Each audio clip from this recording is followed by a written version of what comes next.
What's up, guys? Will H, and today we're going to be doing a follow-up on my Apple iPad 11. Now, this is the 2025 edition of it. This has the A16 Bionic chip in it. This is the Wi-Fi version, and I picked this up from Best Buy for $329. A little bit of a sale. It regularly runs $350, $349, I think. So I think they still have that going on, but I picked up the 128 gigabytes of storage one. It also comes in 256 gigabytes and 512 gigabytes, and this has 6 gigabytes of RAM.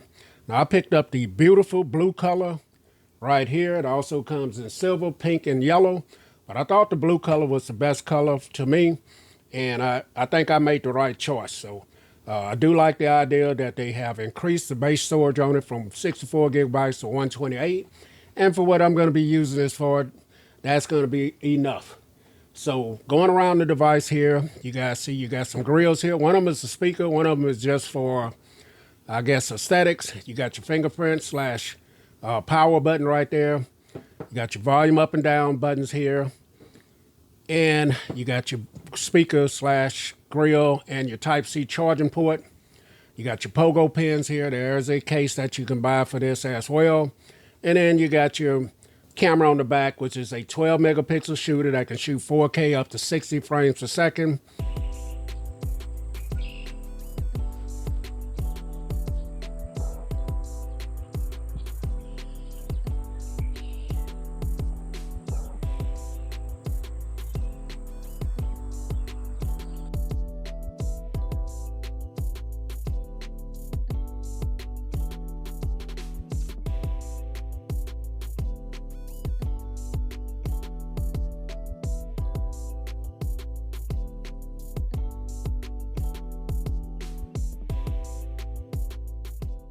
You got your Apple logo, and there's no more of the regulatory or Apple branding or anything on the bottom of it. Very thin, lightweight, made out of a aluminum back and aluminum sides. So it feels very, very nice in the hand, feels premium. On the front, you do have your 12 megapixel camera on the front, which is a wide. On the back, that's an ultra wide. This is an ultra wide on the back, that's a wide. This can shoot 1080p at 60 frames per second. So, all right, this is the front-facing camera on the iPad 11, shooting 1080 at 60 frames per second. What you think? You do have some bezels going around here, so you got some place to put your thumbs or whatever right here. Kind of outdated for 2025, but still feels premium in the hand. So we got our 11-inch display here, which I think is great. I've been using it for watching movies and things like that. It's been great. So this is a liquid retina, they call it, display. IPS LCD display, 2360 by 1640 on the resolution, 500 nits of brightness. So it gets pretty bright, not the brightest. It is not a laminated display, so you do feel some type of hollowness right there with this. So it's only a 60 hertz refresh display as well. So at times you're going to feel that is, especially if you're using a 120 hertz or higher display, you're definitely going to feel that it is not on that level. But 60 hertz with the Apple, the way it's optimized, it feels pretty good. So it's very smooth, put it like that. So this is on iPad 18.3.2.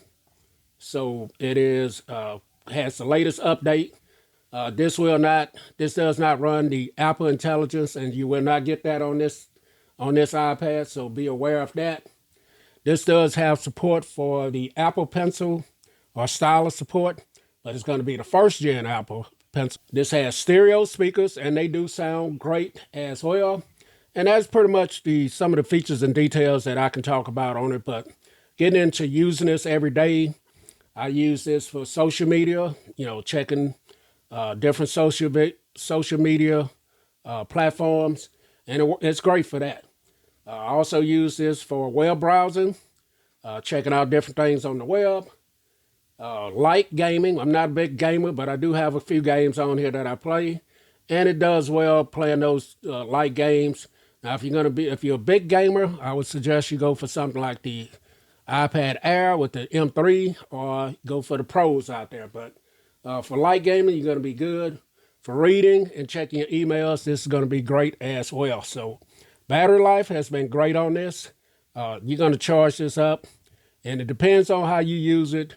I get great battery life. I mean, I charge it every other day, and that's, using it pretty heavy then. But if you're kind of a light user, you're not gonna have to worry about charging it that much. Battery life is stellar. But overall, it's been a great iPad. I do love the color, like I said. Glad I picked it up. I'm glad they increased the baseline storage on it. Does get a little warm, certain things that you do on it. I have edited a video on this before, and it worked great. It's going to be a little bit slower. 6 gigabytes of RAM. The A16 is pretty powerful enough to do that, I guess. Let's see, what did I use to edit the video? Trying to find the app that I used. I think it was CapCut. Yeah, I used CapCut.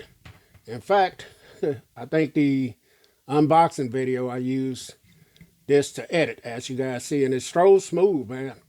But this is not made for that, but I'm just showing you that if you need something, you're a beginner on YouTube, this will possibly get you through if you're not doing heavy transitions and color grading and stuff like that. Then this will probably get you started using it if you want to use it for productivity. So far, this has been great. I'm glad I picked it up. And if you guys want to know some more about it, let me know in the comments, or I may do another follow-up in a little while. But the iPad 11 A16 Bionic chip 2025. Will H. I'm out.